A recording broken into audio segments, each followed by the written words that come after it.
नमस्कार साथियों, कक्षा 1 से 8 तक के विद्यार्थियों के लिए यूनिफॉर्म की जो राशि है वो प्राप्त करनी है। इसे प्राप्त करने के लिए शाला दर्पण पर और यूनिफॉर्म पोर्टल और पे मैनेजर पर बहुत सारी प्रक्रियाएं अपनानी है। तो सबसे पहली जो प्रक्रिया का भाग है शाला दर्पण पे, वो विद्यार्थी का जो मूल डेटा होता है उसमें आपको संशोधन करना है। यानी कि सबसे पहले ये देखें कि विद्यार्थी ने जो फॉर्म भरा था, आवेदन फॉर्म, वो और आपके एसआर नंबर और शाला दर्पण जो डाटा है वो एक जैसा है या नहीं। इसके लिए आप जो विद्यार्थी टैब है उसमें जाकर सबसे पहले तो ये देखें कि जो प्रपत्र 9 है वो भरा हुआ या नहीं है, अर्थात समस्त डाटा फीड है या नहीं। पहली चीज तो ये, क्योंकि यदि नाम वगैरह मिसमैच हुआ तो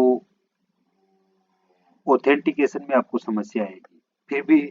फिर आपको वहां से वापस आकर यहाँ पर बदलाव करने पड़ेंगे। तो सबसे पहले ये काम कर लीजिए कि इनका जो डाटा है वो एक बार सत्यापित करने से पूर्व सही मैच कर लीजिए, ताकि सत्यापन के समय गलत सत्यापन भी नहीं हो। तो प्रपत्र 9 को अपडेट कर लें।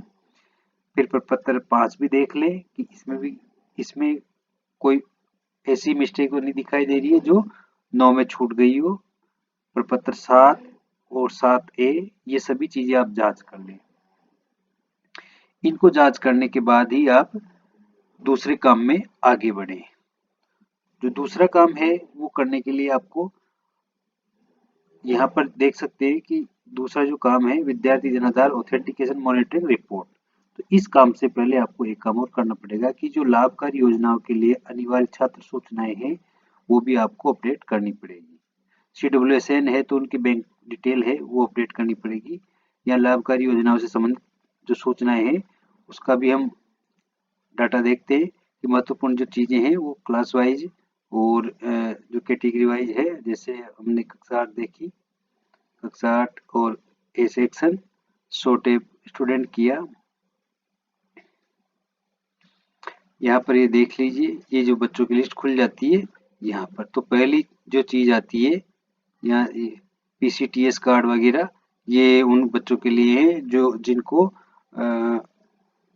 जन्म से और 12वीं तक के लिए कुछ 5 किस्तों में जो राशि दी जाती है उसके उस जच्चा बच्चा कार्ड के थ्रू वो एंट्री के लिए है।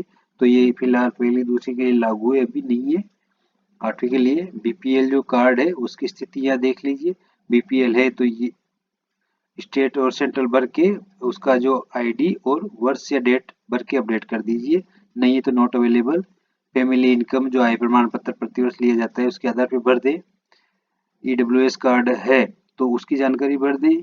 और क्लीनिंग ऑक्यूपेशन ऐसे स्वच्छ कार्यों से यदि जुड़े हुए माता पिता तो उनकी सूचना यहाँ पर भर दें।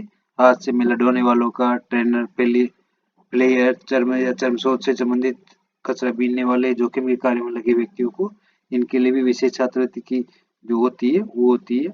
CWSN कैटेगरी है तो 21 प्रकार की कैटेगरी में से कोई एक जोड़ दे। OBC और EBC की जो कैटेगरी है यहाँ पर वो जोड़ सकते हैं आप।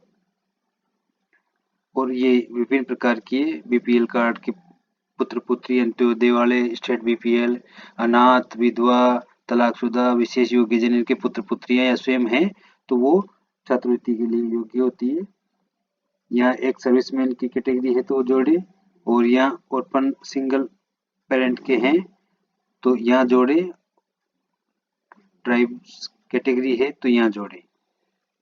ये सारी जो चीजें हैं ये अपडेट कर लें और उसके बाद में आप दूसरे कार्य के लिए आगे बढ़ें। दूसरे कार्य के लिए आगे बढ़े उसके लिए हम जो दूसरा पार्ट है वीडियो का वो देंगे, क्योंकि उसमें ऑथेंटिकेशन का काम है तो ये वीडियो बड़ा हो जाएगा। धन्यवाद।